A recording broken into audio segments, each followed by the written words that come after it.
चलें बेटा, अस्सलाम वालेकुम वरहमतुल्लाहि वबरकातुह। We are talking about the equilibrium constant relations.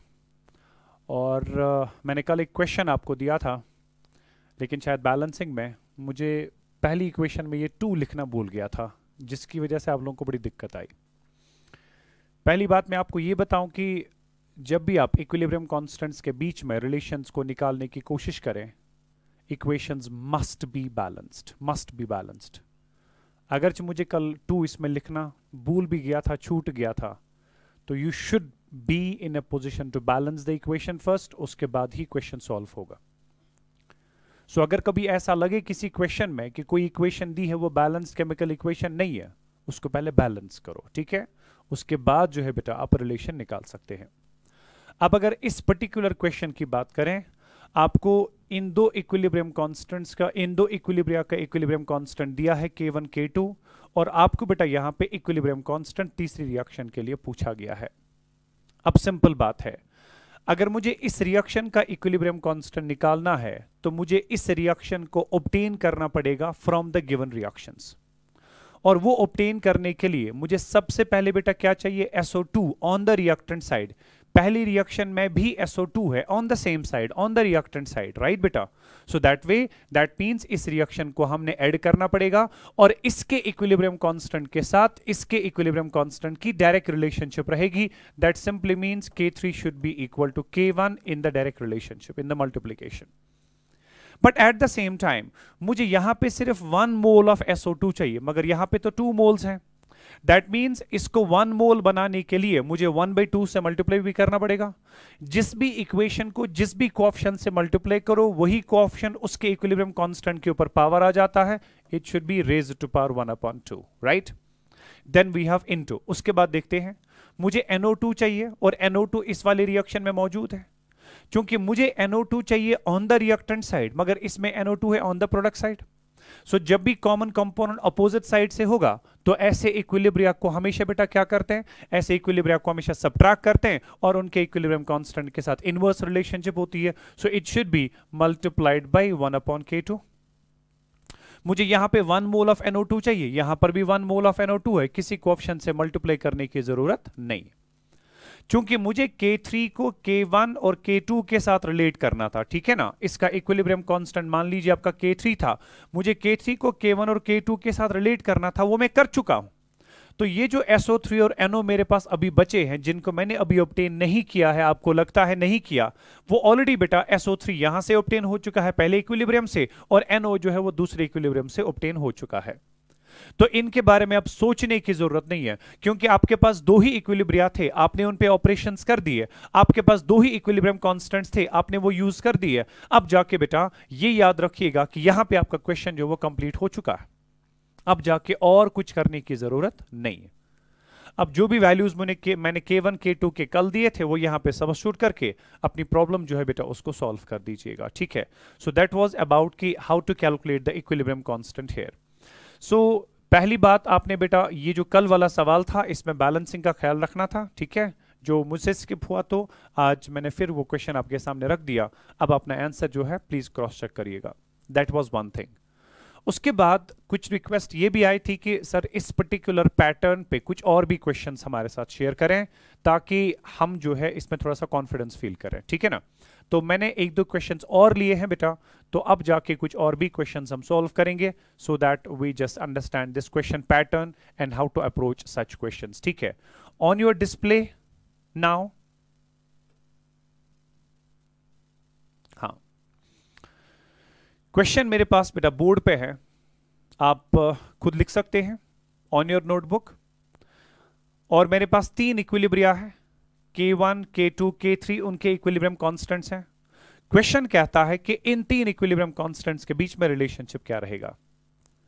क्योंकि इस बारी आपके लिए एक बड़ा मसला यह है कि आपको यह नहीं बताया गया कि कौन सी रिएक्शन का इक्विलिब्रियम कांस्टेंट आपने निकालना है from the equilibrium constants of the other reactions. आपको जनरल पूछा गया इन 3 कांस्टेंट्स की आपस में रिलेशनशिप क्या है।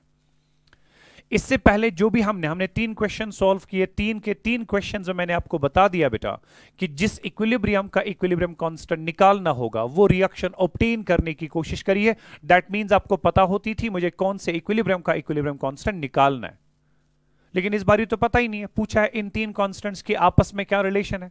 That means you are not knowing कि मुझे कौन सी रिएक्शन का इक्विलिब्रियम कांस्टेंट निकालना है। अगर ऐसा कोई केस आपके सामने आए बेटा जहां पे 2-3 इक्विलिब्रिया दिए गए और उनके इक्विलिब्रियम कांस्टेंट्स को आपस में रिलेट करने की जरूरत है, प्लीज अंडरस्टैंड वन थिंग, इन 3 में से आप किसी भी इक्विलिब्रियम को फिक्स करिए और उस इक्विलिब्रियम को एक्वायर करने की कोशिश करिए from the other equilibria. Generally आप उस इक्विलिब्रियम को फिक्स करिए जिसमें सबसे ज्यादा नंबर ऑफ मोल्स हैं, सबसे ज्यादा कंपोनेंट्स मौजूद हैं। तो ऐसे इक्विलिब्रिया को फिक्स करिए और उस इक्विलिब्रियम को ऑब्टेन करने की कोशिश करिए from the other equilibrium reactions. और उन इक्विलिब्रियम रिएक्शंस पे जो भी मैथमेटिकल ऑपरेशंस करोगे वैसे ही उनके इक्विलिब्रियम कांस्टेंट्स के साथ होगा। अगर आप इन तीनों इक्विलिब्रिया पे नजर मारें, सबसे ज्यादा नंबर ऑफ मोल्स हमारे पास तीसरे वाले इक्विलिब्रियम में है। 2 रेख हो गए 3 मोल, तीनों रेख हो गए 4, 4 और 4 हो गए 8। बाकी किसी में भी 8 नंबर ऑफ मोल्स नहीं है। आप इसमें पहले वाले में भी हो सकता है, ठीक है, पहले वाले में भी 8 नंबर ऑफ मोल्स हैं, मगर इसमें चूंकि डिफरेंट नंबर ऑफ मोल्स हैं बेटा, तो आपके पास आप बेटर है कि आप इक्विलिब्रियम 3 ले सकते हो, इक्विलिब्रियम 1 भी ले सकते हैं, उसमें भी कोई प्रॉब्लम नहीं। Let's fix equilibrium number 3, right. और इस इक्विलिब्रियम को हम एक्वायर करने की कोशिश करेंगे फ्रॉम द फर्स्ट 2 इक्विलिब्रियम। अब इस इक्विलिब्रियम को एक्वायर करने के लिए मुझे सबसे पहले क्या चाहिए, CH4 चाहिए बेटा। किस साइड से, रिएक्टेंट साइड से, और दूसरे इक्विलिब्रियम में CH4 है on the same side as well. So that means इस इक्विलिब्रियम को एक्वायर करने के लिए इस वाले इक्विलिब्रियम को ऐड करना पड़ेगा, और जिस भी इक्विलिब्रियम को आप ऐड करोगे उसके इक्विलिब्रियम कांस्टेंट के साथ डायरेक्ट रिलेशनशिप हुआ करेगी इसके इक्विलिब्रियम कांस्टेंट की। That means K3 should be equal to K2 into, क्योंकि मैंने दूसरे इक्विलिब्रियम को पहले कंसीडर किया है। मुझे इस रिएक्शन को ऑब्टेन करने के लिए बेटा 1 मोल ऑफ CH4 चाहिए था on the reactant side. In the second equilibrium there is 1 mole of CH4 on the same side. That means ऐसे इक्विलिब्रियम को आप ऐड करोगे और उसके इक्विलिब्रियम कांस्टेंट के साथ इसके इक्विलिब्रियम कांस्टेंट का डायरेक्ट रिलेशनशिप रहेगा इन the multiplication K3 is equal K2 into something.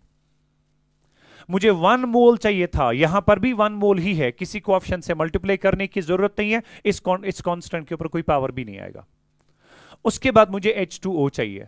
H2O चूंकि यहां पर भी है, H2O यहां पर भी है। मैंने कल क्या कहा था, जो भी कोई कंपोनेंट एक से ज्यादा इक्विलिब्रिया में मौजूद होगा बेटा, उसकी बैलेंसिंग लास्ट पे सोचा करें, इसके बारे में अपना वक्त ज़ाया फिलहाल ना करें। आगे बढ़ते हैं। मुझे CO2 का 1 मोल चाहिए ऑन द प्रोडक्ट साइड। अगर आप पहले इक्विलिब्रियम की बात करेंगे वहां पे CO2 है, मगर किस साइड से है बेटा, on the product side. That mean same side. मुझे CO2 चाहिए मुझे CO2 चाहिए ऑन द प्रोडक्ट साइड। यहां पर भी CO2 है बेटा on the same side, product side से ही तो है। दैट मींस K3 की इस वाले इक्विलिब्रियम को भी आपने ऐड करना पड़ेगा और K3 की K1 के साथ भी डायरेक्ट रिलेशनशिप रहेगी इन द मल्टीप्लिकेशन। मगर एट द सेम टाइम मुझे सिर्फ 1 मोल ऑफ CO2 चाहिए, मगर इसमें तो 2 मोल्स हैं। तो इस रिएक्शन में 2 मोल ऑफ CO2 को 1 मोल बनाने के लिए क्या करना होगा बेटा, 1/2 से मल्टीप्लाई करना होगा। लेकिन 2 इसको भी मल्टीप्लाई होगा, इसको भी मल्टीप्लाई होगा, इसको भी मल्टीप्लाई होगा। 2 और 2 कैंसिल होकर आपका 1 मोल ऑफ CO2 बन जाएगा। सो दैट वे आपने पहले इक्विलिब्रियम को ऐड करने के साथ साथ 1/2 से मल्टीप्लाई भी कर दिया। 1/2 से मल्टीप्लाई करने के बाद 2 और 2 कैंसिल होगा बेटा, आपके पास 1 मोल ऑफ CO2 आएगा ऑन द प्रोडक्ट साइड। आपको 1 मोल ऑफ CO2 ही चाहिए था। सो दैट वे जब आपने बेटा इस इक्विलिब्रियम में, याद रखिएगा इस इक्विलिब्रियम में जब आपने इसको 1/2 से मल्टीप्लाई भी कर दिया, दैट मींस वही 1/2 इसके ऊपर पावर आ जाएगा। मामला खत्म। आप इक्विलिब्रियम 1 भी यूज कर चुके, इक्विलिब्रियम 2 भी यूज कर चुके हैं ताकि इक्विलिब्रियम 3 को एक्वायर किया जाए, और आपके पास फाइनल एक्सप्रेशन जो है बेटा वो आ चुका है। अब आप कहेंगे सर वाटर कहां से आ गया, ठीक है ना। तो आप it is 4 times H2, it's not H2O please. This is 4 times H2. It would have done more damage to you at home. This is 4 times H2 only. ठीक है ना। अब अगर आप देखना चाहेंगे बेटा कि क्या हमने सही किया है या गलत किया है, ठीक है। अच्छा, मैं वाटर की बात कर रहा था। तो वाटर जो आपके पास है बेटा, वो आप इक्विलिब्रियम पहले 2 इक्विलिब्रिया पे ऑपरेशन करके अटेन कर चुके हो, क्योंकि आपके पास यही 2 इक्विलिब्रिया तो थे। आपने तो ऑपरेशंस कर दिया, आपने तो इनके कांस्टेंट्स कंसीडर किए हैं, क्योंकि आपके पास कोई और इक्विलिब्रियम नहीं बचा है, आपने इक्विलिब्रियम दोनों इक्विलिब्रिया पे ऑपरेशंस कर दिए हैं बेटा। याद था उन वाटर ऑटोमेटिकली बैलेंस गोमुतन, आपको वाटर के बारे में अब सोचने की कोई जरूरत नहीं है। लेट्स ट्राई टू सी क्या हमने सही किया कि गलत किया। हमने क्या कहा बेटा, दूसरे इक्विलिब्रियम को ऐड करना है, दैट मींस इगेसोरी प्लस, ठीक है। पहले इक्विलिब्रियम को ऐड भी करना है मगर 1/2 से मल्टीप्लाई भी करना है। जब आपने इसको 1/2 से मल्टीप्लाई कर दिया, ये 2 कैंसल आउट हो गया, ये 2 कैंसल आउट हो गया, ये 2 कैंसल आउट हो गया, ये 2 कैंसल आउट हो गया, ठीक है। अब जाके क्योंकि आपने इसको भी ऐड कर दिया, इसको भी ऐड कर दिया, बिकॉज यहां पर भी सेम साइड से कॉमन कंपोनेंट था, वहां पर भी सेम साइड से कॉमन कंपोनेंट था। अब ऐड करने के बाद जरा देखिए, ये आपके पास CO का 1 मोल है ऑन द रिएक्टेंट साइड, ये आपके पास CO का 1 मोल है on the product side, cancel out हो जाएगा। आपके पास रिएक्टेंट साइड से बचा CH4, तो मेरा CH4 आ गया। एक वाटर मॉलिक्यूल यहां पे, एक वाटर मॉलिक्यूल यहां पे, तो ट्वाइस H2O हो गया, तो वो भी एटेन हो गया। 1 टाइम्स CO2 यहां पर बचा, यहां पर भी 1 टाइम्स CO2 चाहिए था, वो भी आ गया। 3 हाइड्रोजन यहां पे और एक H2 मॉलिक्यूल यहां पे, 3 और 1 हो गए 4 H2, तो वो भी मेरे पास आ चुका है। दैट मीन्स जो मैंने ये मैथमेटिकल ऑपरेशंस कर दिए हैं, जो मैंने ये रिलेशन निकाली है बेटा, वो बिल्कुल सही रिलेशन है। अब जाके मसला ये है कि कभी कभार आपको K1 K2 का न्यूमेरिकल वैल्यू वहां से दिया जाएगा, आपको K3 का न्यूमेरिकल वैल्यू इवैल्यूएट करना है, K1 K2 की वैल्यू यहां पे सब्स्टिट्यूट करके अपनी प्रॉब्लम को सॉल्व कर दीजिएगा, कोई बड़ा पंगा नहीं है। सो इस तरीके से बेटा आप K1 K2 K3 के बीच में रिलेशनशिप निकाल पाते हैं। मैंने एक और क्वेश्चन आपके सामने रख दिया है, I will be having one more question for you, that's there on the screen right now, ठीक है। खुद ही देखिए, आपको 3 इक्विलिब्रिया दिए हैं और आपको पूछा है बेटा इन 3 इक्विलिब्रिया के बीच में इक्विलिब्रियम कांस्टेंट्स की रिलेशनशिप क्या है। मैं फिर यहां पे इस क्वेश्चन को डिस्कस नहीं करूंगा, ये जस्ट आपका होम टास्क रहेगा। K1 K2 K3 के बीच में आपको रिलेशनशिप देखना है। ये वाला क्वेश्चन आपके PDF में भी दिया हुआ है, मगर वहां पर फिर से देखना, उसमें मैंने S plus O2 gives SO2 लिखा है, ठीक है ना। That's S plus O2, that's absolutely right. It is S plus we have O2 in equilibrium with SO2.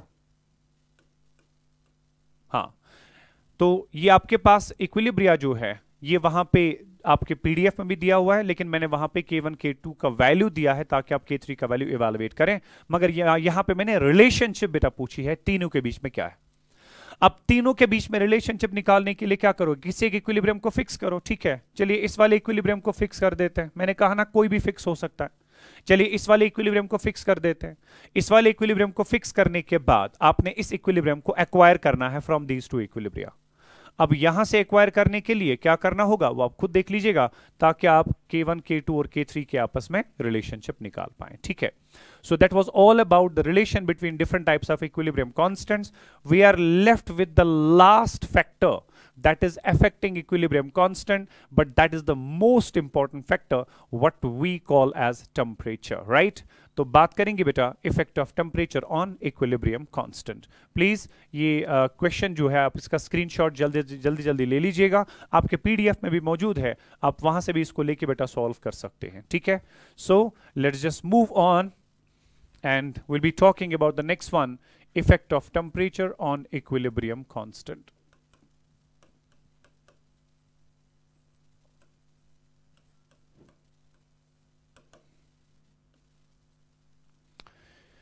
Effect of temperature on equilibrium constant.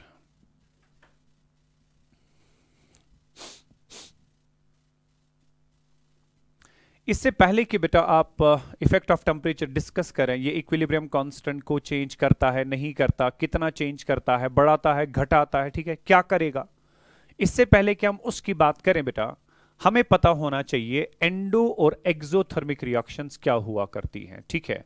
हमें पता होना चाहिए बेटा एंडो और एक्सोथर्मिक रिएक्शंस क्या हुआ करती हैं। हालांकि इसके बारे में ऑलरेडी मैं आपको बेटा बता चुका हूं जब हमने बात की थी about the characteristics of equilibrium, जब हमने कहा था कि at equilibrium all the observable properties like temperature, pressure, concentration remain constant. वहां पे मैंने आपको एंडो एक्सोथर्मिक रिएक्शंस का आइडिया दे दिया था, फिर से एक बार मैं उसको आपके सामने दोहरा रहा हूं क्योंकि आपने थर्मोडायनेमिक्स नहीं पढ़ा है, इसलिए ये चीज आपके दिमाग में पूरी तरह से नहीं बैठेगी जब तक ना आप थर्मोडायनेमिक्स पढ़ोगे। 12 आई ट्राई कि मैं आपके सामने बात फिर से रख दूं कि एंडो और एक्सोथर्मिक रिएक्शंस क्या होती हैं। सपोज बेटा मेरे पास कोई रिवर्सिबल रिएक्शन है, reactants in equilibrium with the products. अगर रिएक्टेंट्स को प्रोडक्ट्स में कन्वर्ट करने के लिए कुछ नेट हीट यहीं से देना पड़ता है, ठीक है, मान लीजिए आपने रिएक्टेंट्स के बॉन्ड्स वगैरह को ब्रेक करने के लिए और उसको फिर प्रोडक्ट में कन्वर्ट करने के लिए नेट में यहीं से कुछ हीट देना पड़ी, नेट में 10 किलो जूल उसने खाए, राइट। जब भी किसी भी रिएक्शन में नेट हीट एब्जॉर्ब हो जाए बेटा, ऐसी रिएक्शन को कहते हैं endothermic, right. So endothermic is a set of reactions in which net heat is being absorbed. Likewise उसके बिल्कुल बरक्स एक्सोथर्मिक रिएक्शंस वो होती हैं बेटा जहां पे नेट हीट सिस्टम से ही इवॉल्व हो जाए, राइट, नेट हीट वहीं से इवॉल्व हो जाए। तो जब मैंने रिएक्टेंट्स को प्रोडक्ट्स में कन्वर्ट कर दिया, सपोज बेटा रिएक्टेंट प्रोडक्ट में कन्वर्ट होते होते नेट हीट जो है वहीं से दे देता है, तब जाके रिएक्शन को एक्सोथर्मिक कहा जाएगा। नंबर 1। नंबर 2 इज दैट, ये भी मैं आपको बता चुका हूं बेटा कि जब भी रिएक्टेंट प्रोडक्ट में कन्वर्ट होगा, अगर सपोज इसका प्रोडक्ट में कन्वर्ट होना एंडोथर्मिक होता है, प्रोडक्ट का वापस रिएक्टेंट में कन्वर्ट होना हमेशा एक्सोथर्मिक होगा, क्योंकि रिएक्टेंट को प्रोडक्ट में कन्वर्ट करने के लिए जो भी हीट आपने दे दी है, अगर आप इस प्रोडक्ट को वापस रिएक्टेंट में कन्वर्ट करना चाहेंगे, आपको वो हीट वापस बाहर निकालनी है। दैट मींस अगर आपकी रिएक्शन फॉरवर्ड डायरेक्शन में एंडोथर्मिक थी, बैकवर्ड डायरेक्शन में हमेशा क्या रहेगी बेटा, exothermic. That's number 1। Number 2 is that, क्योंकि जब भी कोई इक्विलिब्रियम रिएक्शन को आप कैरी आउट करते हैं, आप हमेशा प्योर रिएक्टेंट के साथ शुरुआत कर देते हैं, ठीक है। पहले आपके पास प्योर रिएक्टेंट होता है, फिर जाके धीरे धीरे करके वो प्रोडक्ट में कन्वर्ट होता है, फिर प्रोडक्ट वापस रिएक्टेंट बनाने लगता है, फाइनली इक्विलिब्रियम सेट होता है। मगर इक्विलिब्रियम को एक्वायर करने तक आपके पास कुछ ना कुछ प्रोडक्ट जरूर बन चुका होगा, और इक्विलिब्रियम सेट होने के बाद उस प्रोडक्ट की कॉन्सेंट्रेशन जो है दैट रिमेन्स कांस्टेंट। क्योंकि इक्विलिब्रियम स्टेज तक आपका कुछ ना कुछ प्रोडक्ट बन चुका है, चाहे कम या ज्यादा, that depends upon the stability of the product, मगर प्रोडक्ट तो बना है। और अगर इक्विलिब्रियम स्टेज तक कुछ भी प्रोडक्ट बन चुका है और अगर प्रोडक्ट का बनना एंडोथर्मिक था, तो ऐसी रिएक्शन जो है बेटा इसको ओवरऑल एंडोथर्मिक माना जाएगा, क्योंकि इक्विलिब्रियम तक कुछ ना कुछ प्रोडक्ट बन चुका है। क्योंकि प्रोडक्ट का बनना एंडोथर्मिक था, तो ओवरऑल इक्विलिब्रियम स्टेज तक आपको नेट हीट यहीं से देनी पड़ी होगी बेटा, ओवरऑल रिएक्शन को एंडोथर्मिक माना जाता है। सो ऐसी रिएक्शन जो है जिसको आप एंडोथर्मिक कहते हैं, उसकी शॉर्टकट रिप्रेजेंटेशन यह है बेटा, उसके लिए डेल्टा एच लिखा जाता है पॉजिटिव, राइट। सो जो भी एंडोथर्मिक रिएक्शंस होती हैं उसमें जो भी हीट चेंज आता है, जो भी हीट वहां पे नेट देनी पड़ती है, उस हीट चेंज को बेटा कहते हैं delta H. This represents whatever the heat change has taken place, whatever the heat you have supplied to the system in nutshell, right बेटा। नेट हीट जो आपने सिस्टम को सप्लाई की है उसको डेल्टा एच से रिप्रेजेंट किया जाता है, और जो भी एंडोथर्मिक रिएक्शंस होती हैं उनमें नेट हीट एब्जॉर्ब हो जाती है, और जिस भी रिएक्शन में नेट हीट एब्जॉर्ब हो जाए ऐसी रिएक्शंस के लिए डेल्टा एच माना जाता है पॉजिटिव। लाइकवाइज अगर कोई रिएक्शन ऐसी है जिस रिएक्शन में रिएक्टेंट्स को प्रोडक्ट्स में कन्वर्ट करने के लिए, ठीक है, या रिएक्टेंट प्रोडक्ट में कन्वर्ट होते होते नेट हीट वहीं से रिलीज कर देते हैं, ऐसी रिएक्शंस को कहते हैं एक्सोथर्मिक रिएक्शंस, राइट बेटा। और अगर फॉरवर्ड डायरेक्शन में रिएक्शन एक्सोथर्मिक है, प्लीज रिमेंबर बैकवर्ड में हमेशा उसका नेचर अपोजिट होता है, बैकवर्ड में it will be always endothermic in nature. क्योंकि ये रिएक्शन जो है जब आपने इसमें इक्विलिब्रियम एक्वायर किया होगा, इक्विलिब्रियम तक कुछ ना कुछ प्रोडक्ट तो बन चुका होगा, चाहे कम या ज्यादा, लेकिन बना तो सही होगा। सो जब आपका प्रोडक्ट कुछ ना कुछ बन चुका है up to equilibrium stage, that means equilibrium तक कुछ ना कुछ नेट हीट जो है बेटा वो इवॉल्व हो चुकी होगी, बिकॉज प्रोडक्ट का बनना एक्सोथर्मिक है। और जब इक्विलिब्रियम तक कुछ भी प्रोडक्ट बन चुका होगा, इक्विलिब्रियम स्टेज तक नेट में कुछ ना कुछ हीट इवॉल्व हो चुकी होगी। सो अगर ये रिएक्शन फॉरवर्ड डायरेक्शन में एक्सोथर्मिक है, ऐसी रिएक्शन को बेटा ओवरऑल भी एक्सोथर्मिक ही कहा जाएगा। और जो भी एक्सोथर्मिक रिएक्शंस होती हैं उनमें जो हीट चेंज आता है बेटा, जिसको डेल्टा एच लिखा जाता है, that is written as negative. So delta H के माने होते हैं हीट चेंज, किसी रिएक्शन के दौरान नेट हीट चेंज कितना आ गया। अगर वो हीट चेंज पॉजिटिव आता है तो ऐसी रिएक्शंस को कहते हैं endothermic, right.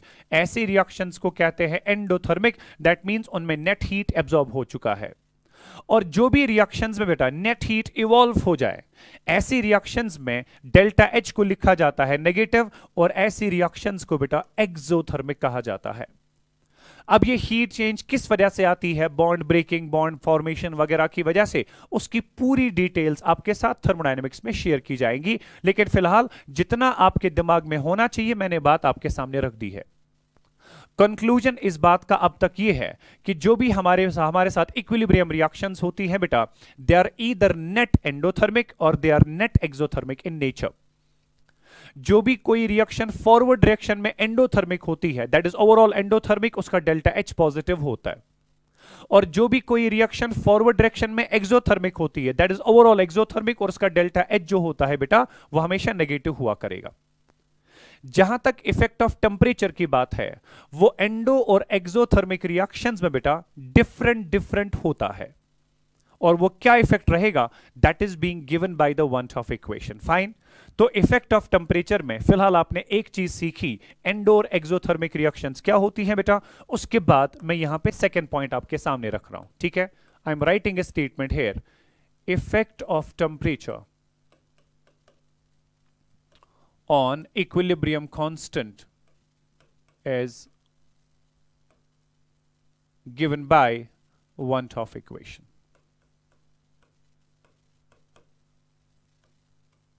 Is given by one half equation. ये जो स्टेटमेंट मैंने यहां पे लिखी बेटा, ये स्टेटमेंट खुद एक क्वेश्चन के फॉर्म में आपको एंट्रेंस में पूछा जा सकता है। आपको चार ऑप्शंस में चार नाम दिए जाएंगे, Clapeyron classes equation, one half equation, Gibbs-Helmholtz equation, या कोई और इक्वेशन नाम दिया जाएगा। क्वेश्चन आपसे पूछेगा इनमें से कौन सी इक्वेशन इफेक्ट ऑफ टेम्परेचर देती है on the equilibrium constant. Remember it is called as the one half equation. Fine बेटा। और उसके बाद ये वन हाफ इक्वेशन डिराइव करने की जरूरत नहीं है, बल्कि हमें इसका अपना एक मैथमेटिकल फॉर्म है जो हमें याद रखना है, और जिसको यूज करके हमें इफेक्ट ऑफ टेम्परेचर सीखना है, इक्विलिब्रियम कांस्टेंट पे क्या रहता है। बाकी इसका डेरिवेशन का बैकग्राउंड काफी लंबा सा है, यूजिंग थर्मोडायनेमिक्स हमें इसमें जाने की जरूरत नहीं है, लेकिन हाँ एक्सप्रेशन याद रखना है बेटा, and that expression that gives you the effect of temperature on equilibrium constant, that is log of K2 upon K1 is equal to delta H naught divided by 2.303 R. Then we have T2 minus T1 divided by T1 T2, right? ये जो equation हमारे पास है बेटा, this is that one of equation that gives you the effect of temperature. इसमें बहुत सारे forms और भी हैं, इसके और भी फॉर्मेट्स हैं बेटा, उन फॉर्मेट्स के बारे में भी मैं आपके सामने बात रख रहा हूं, ठीक है।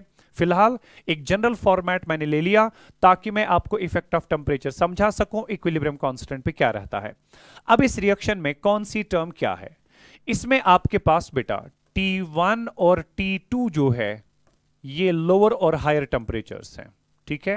लोअर और हायर टेम्परेचर्स हैं T1 एंड T2 रेस्पेक्टिवली, ठीक है। Lower and higher temperatures respectively, यानी कि T1 जो है वो लोअर टेम्परेचर है जिस पे आपने रिएक्शन को कैरी आउट किया, और T2 जो है ये हायर टेम्परेचर है जिस पे आपने रिएक्शन को कैरी आउट किया है। So these are two different temperatures, जिन दो अलग अलग टेम्परेचर्स पे आपने एक इक्विलिब्रियम रिएक्शन को कैरी आउट किया हुआ है। उसके बाद जब आपने टेम्परेचर T1 रखा था, लोअर टेम्परेचर रखा था, और वहां पे इक्विलिब्रियम सेट हो चुका था, तो हर एक इक्विलिब्रियम का अपना अपना इक्विलिब्रियम कांस्टेंट होता है, और वहां पर टेम्परेचर T1 पे आपका इक्विलिब्रियम कांस्टेंट जो था दैट वाज K1। उसके बाद आपने इसी इक्विलिब्रियम सिस्टम में टेम्परेचर बढ़ाया, या फिर मैं ये कहूं बेटा आपने इस रिएक्शन को हायर टेम्परेचर पे कैरी आउट कर दिया।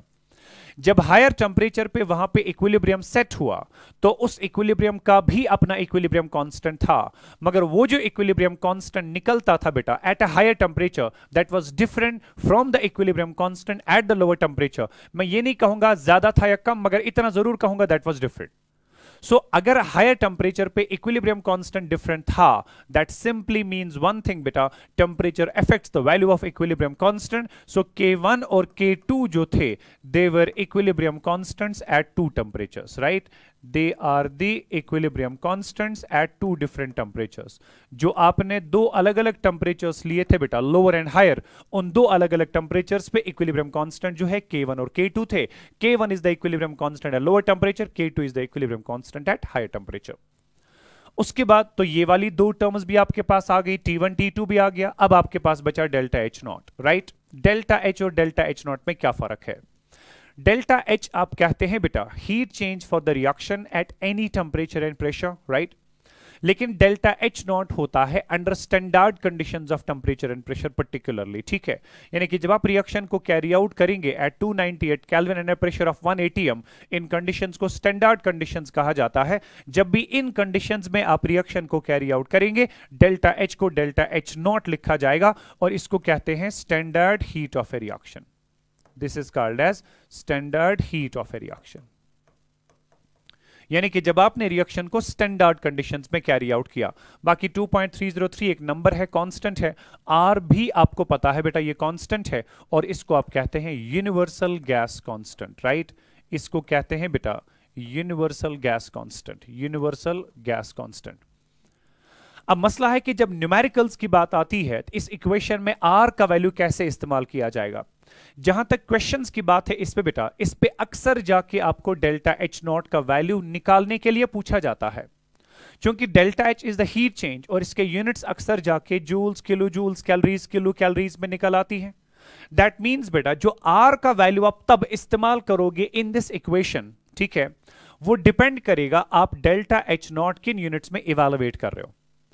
अगर आपने डेल्टा H नॉट को किलो जूल्स या जूल्स में इवेलुएट कर दिया, तब जाके याद रखना आर वैल्यू बनता है 8.314 जूल्स पर केल्विन पर मोल, ठीक है, जूल्स पर केल्विन पर मोल। लेकिन अगर आपने डेल्टा H नॉट कैलोरीज या किलो कैलोरीज में इवेलुएट कर दिया, तब जाके आर का वैल्यू बनता है बेटा 2 कैलोरीज पर केल्विन पर मोल, राइट। ये दो वैल्यूज आर के हैं जो इस पर्टिकुलर इक्वेशन में आप यूज करते हो, ठीक है। बिकॉज अक्सर जाके डेल्टा H नॉट जो है इन्हीं यूनिट्स में आपको पूछा भी जाता है इवेलुएट करने के लिए, या तो जूल्स में या तो किलो जूल्स में। I hope you got my point. So that was basically the one of equation. Let's now try to understand कि ये इक्वेशन जो है ये हमें कैसे इफेक्ट ऑफ टेम्परेचर बताती है ऑन द इक्विलिब्रियम कांस्टेंट क्या होगा, ठीक है। याद रखना है आपने कि एंडो और एक्सोथर्मिक रिएक्शंस में इक्विलिब्रियम कांस्टेंट पे टेम्परेचर का इफेक्ट डिफरेंट होता है। Let's try to understand that. अगर हम सबसे पहले बेटा एंडोथर्मिक रिएक्शंस की बात करें, ठीक है, मैं नेक्स्ट पेज पे इसको दोहरा के लिख रहा हूं बेटा। I will write the equation here, it's log of K2 upon K1 is equal to delta H naught divided by 2.303 R. Then we have T2 minus T1 divided by T1 T2. Okay, ये equation आपके पास है। अब देखिए, अगर endothermic reactions की बात करेंगे पहले, आई will be talking about for endothermic reactions, ठीक है, for endothermic reactions. You know endothermic reactions के लिए डेल्टा H होता है पॉजिटिव, मैंने आपको बता दिया। अब स्टैंडर्ड की बात हो रही है तो डेल्टा H नॉट भी पॉजिटिव होगा। अब अगर एंडोथर्मिक रिएक्शंस में डेल्टा H नॉट पॉजिटिव है, अब देखिए ये T2 हायर टेम्परेचर है, ये भी पॉजिटिव है, और T1 जो आपके पास है ये लोअर टेम्परेचर, ये भी पॉजिटिव है। मगर हायर माइनस लोअर जो है, this is the kelvin temperature, remember that, और हायर माइनस लोअर जो होगा वो हमेशा पॉजिटिव ही होगा। तो ये पूरी टर्म जो है बेटा ये असल में पॉजिटिव टर्म रहती है। अब एंडोथर्मिक रिएक्शंस में डेल्टा H नॉट भी पॉजिटिव है, तो दैट मींस एंडोथर्मिक रिएक्शंस में जो log of K2 by K1 होगा वो पॉजिटिव होगा। बात बहुत सिंपल है। Delta H naught endothermic reactions के लिए पॉजिटिव होता है। T2 is the higher kelvin temperature, T1 is the lower kelvin temperature, higher minus lower is always positive. और चूंकि केल्विन टेम्परेचर हमेशा पॉजिटिव ही होता है, उनका प्रोडक्ट भी हमेशा पॉजिटिव ही रहेगा, तो एंडोथर्मिक रिएक्शंस के लिए ये पूरी टर्म पॉजिटिव ही रहती है। और अगर एंडोथर्मिक रिएक्शंस के लिए ये पूरी टर्म पॉजिटिव रही, मगर ये पूरी टर्म किसके बराबर है? log of K2 by K1 के बराबर, that means log of K2 by K1 should be positive. अब अगर एंडोथर्मिक रिएक्शंस में log of K2 by K1 positive है, log ऑफ समथिंग तभी पॉजिटिव होता है when that something is greater than 1, because you know log 1 is 0, log of anything less than 1 is negative, and log of anything greater than 1 is positive. अगर आपने ये देखा endothermic reactions में log of K2 by K1 positive है, तो याद रखना बेटा ये जो K2 by K1 होगा it has to be greater than 1 because it is the log of greater than 1 which is positive. So log of K2 by K1 positive means that K2 by K1 is greater than 1. अब अगर K2 by K1 1 से ज्यादा है, इसका मतलब क्या हुआ? K2 is greater then K1. इसका मतलब ये हुआ बेटा K2 is greater then K1. अब ये K2 क्या था? This was the equilibrium constant at higher temperature. K1 क्या था? Equilibrium constant at lower temperature. So K2 K1 से ज्यादा means equilibrium constant at higher temperature is greater than the equilibrium constant at lower temperature. और अगर equilibrium constant higher temperature पे ज्यादा है, lower temperature पे कम है, इसका मतलब हुआ टेम्परेचर घटाने से इक्विलिब्रियम कांस्टेंट घट चुका है या टेम्परेचर बढ़ाने से इक्विलिब्रियम कांस्टेंट बढ़ चुका है, एक ही बात है. सो हायर टेम्परेचर पे इक्विलिब्रियम कांस्टेंट ज्यादा, लोअर टेम्परेचर पे इक्विलिब्रियम कांस्टेंट कम. There is one important conclusion from here that endothermic reactions में जो इक्विलिब्रियम कांस्टेंट होता है, equilibrium constant in endothermic reaction जो भी होता है बेटा, it is directly proportional to temperature. Lower temperature पे कम, हायर टेम्परेचर पे ज्यादा. दैट मींस टेम्परेचर बढ़ाने से इक्विलिब्रियम कांस्टेंट बढ़ जाता है. जब भी टेम्परेचर बढ़ाने से इक्विलिब्रियम कांस्टेंट बढ़ेगा, दोनों के बीच में हमेशा डायरेक्ट रिलेशनशिप रहा करेगी. So you need to understand कि एंडोथर्मिक रिएक्शंस में टेम्परेचर और इक्विलिब्रियम कांस्टेंट के बीच में डायरेक्ट रिलेशनशिप हुआ करती है. टेम्परेचर बढ़ाइए, इक्विलिब्रियम कांस्टेंट बढ़ेगा. इसी तरह से बेटा इसमें दूसरा केस हम कंसीडर करेंगे, that is for the exothermic reactions.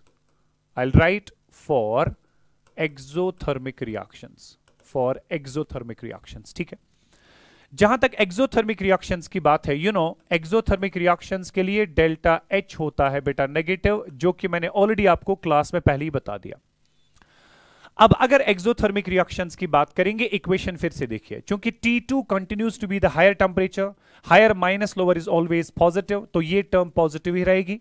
मगर एक्सोथर्मिक रिएक्शंस के लिए डेल्टा H नॉट नेगेटिव होता है, तो जब ये टर्म नेगेटिव हुई तो ये पूरा राइट हैंड साइड जो होगा वो नेगेटिव होगा. सो एक्सोथर्मिक रिएक्शंस के लिए जो log of K2 upon K1 आता है बेटा, that comes out to be negative.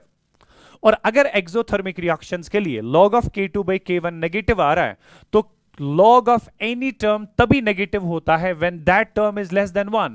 that means K2 by K1 जो होगा that will be less than 1. ये मैंने आपको बात बताई.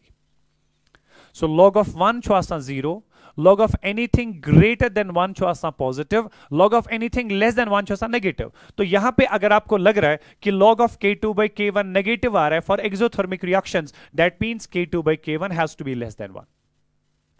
और अगर K2 by K1 1 से कम आ रहा है, तो मतलब गो डिनोमिनेटर का वैल्यू ज्यादा है एज कंपेयर टू न्यूमरेटर. इसका मतलब ये हुआ K1 is greater then K2. चूंकि K1 is the equilibrium constant at lower temperature and K2 is the equilibrium constant at higher temperature. Lower temperature पे equilibrium constant ज्यादा, higher temperature पे equilibrium constant come. That means temperature बढ़ाने से equilibrium constant कम हो रहा है. जब भी temperature बढ़ाओगे equilibrium constant कम होगा. That means there is inverse relationship. So equilibrium constant for exothermic reaction जो होता है, it has got inverse relationship with the temperature. So you need to understand बेटा कि जो भी कोई रिएक्शंस की बात हो रही है जिसमें हम इक्विलिब्रियम कांस्टेंट पे इफेक्ट देखना चाहते हैं, क्या इस रिएक्शन का टेम्परेचर इक्विलिब्रियम कांस्टेंट बढ़ेगा विद टेम्परेचर या घटेगा, आपको बस इतना देखना है क्या वो रिएक्शन एंडोथर्मिक है या एक्सोथर्मिक है. If the reaction is overall endothermic, you can say उसकी इक्विलिब्रियम कांस्टेंट की टेम्परेचर के साथ डायरेक्ट रिलेशनशिप होगी. और अगर आपकी रिएक्शन एक्सोथर्मिक है बेटा, तो वहां पे इक्विलिब्रियम कांस्टेंट के साथ इनवर्स रिलेशनशिप हुआ करती है. So with temperature, so that was about the effect of temperature. equilibrium constants के ऊपर जो है क्या रहता है बेटा, और कैसे वन हाफ इक्वेशन हमें ये बात समझा देती है. उसके अलावा वन हाफ इक्वेशन जो है बेटा, इसके और भी फॉर्म्स हैं, मगर उसमें अच्छी खासी थर्मोडायनेमिक्स इन्वॉल्व हो रही है. मैं उसके साथ फिलहाल कोई भी चीज जो है वो टच नहीं करूंगा. वो थर्मोडायनेमिक्स में इंशाल्लाह हम कर सकते हैं, ठीक है. लेकिन फिलहाल यहां पे मैं आपको बताऊं कि इसमें अब जाके क्वेश्चन आता किस तरह से है. एक तो आपको बस ये अंडरस्टैंडिंग रखनी है इक्विलिब्रियम कांस्टेंट की टेम्परेचर के साथ क्या रिलेशनशिप है. दूसरा बेटा, इसमें हमें न्यूमेरिकल पूछा जाता है, और न्यूमेरिकल में अक्सर जाके ये डेल्टा H नॉट आपको इवैल्यूएट करना पड़ेगा. और डेल्टा एच नॉट को इवेलुएट करने के लिए आपको टेम्परेचर T1 T2 वहीं से दिया जाएगा, आपको K1 K2 का वैल्यू वहां से दिया जाएगा, या इनकी रिलेशनशिप आपस में दी जाएगी। You are suppose to calculate delta H naught. Is that part clear बेटा? अब जाके हम एक सैंपल प्रॉब्लम इसमें सॉल्व करेंगे। सिंपल सब्स्टिट्यूशन टाइप प्रॉब्लम आती है बेटा, कोई बड़ा मसला नहीं, कोई बड़ी प्रॉब्लम नहीं, कोई बड़ा क्वेश्चन इस पे नहीं आता है, बस सिंपल एक सब्स्टिट्यूशन टाइप प्रॉब्लम आती है। I will be having the question for you, right? Question is saying equilibrium constant of a reaction increases 10 times. Question is saying equilibrium constant of a reaction increases 10 times when the temperature is increased. When the temperature is increased from 300 to 400 Kelvin. 300 to 400 Kelvin. What is question saying? Question is saying calculate delta H naught for the reaction. उसको लिखते हैं R. Calculate delta H naught for the reaction. ठीक है? Delta H naught R means heat of the reaction. Fine बेटा in kilocalories.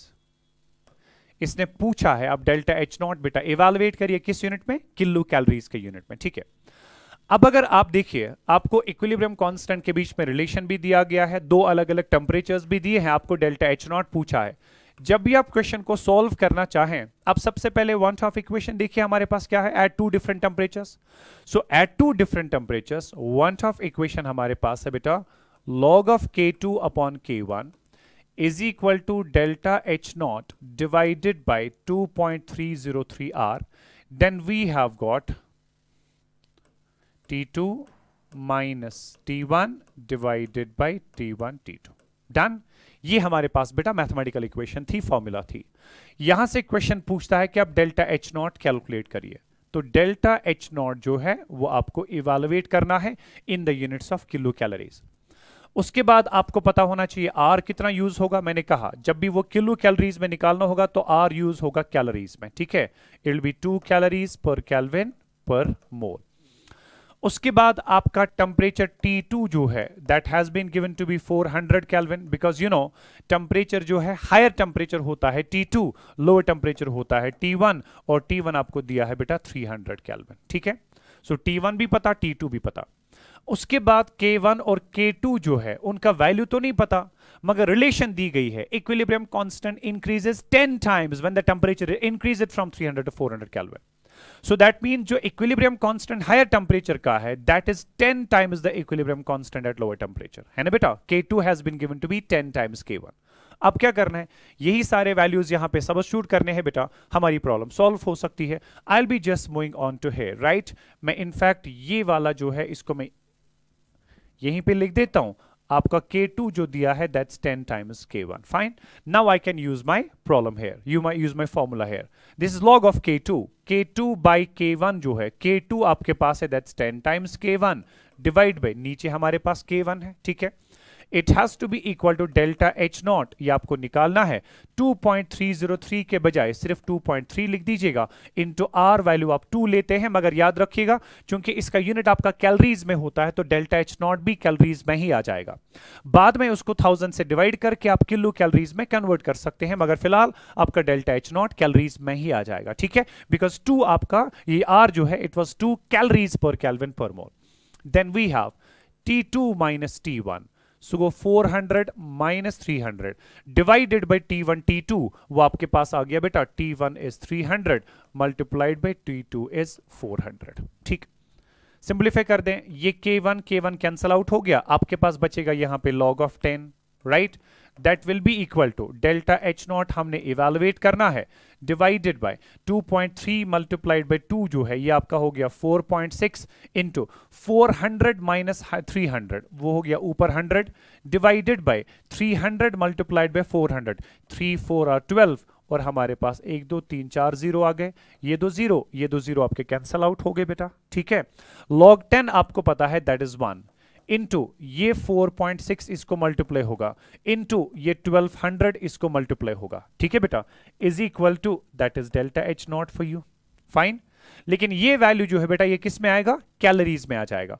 अगर हम इसको multiply कर देते हैं, मैं इसको लिख सकता हूं 46 into we have 1200 divided by 10 that will be equal to delta H naught, मगर ये यूनिट किस में आएगा बेटा, कैलोरीज में आ जाएगा। ठीक है, तो ये जीरो आपका कैंसिल आउट हो गया, इन दोनों को मल्टीप्लाई करिए, वो आपका डेल्टा H नॉट आएगा, मगर कैलोरीज में उसको 1000 से डिवाइड करिए, वो किलो कैलोरीज में आ जाएगा। बिकॉज यू नो कि 1000 कैलोरीज जो है वो 1 किलो कैलोरी बनाती हैं।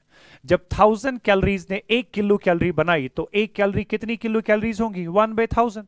यानी कि जब भी कैलोरीज को किलो कैलोरीज में कन्वर्ट करना है 1000 से डिवाइड करना पड़ेगा।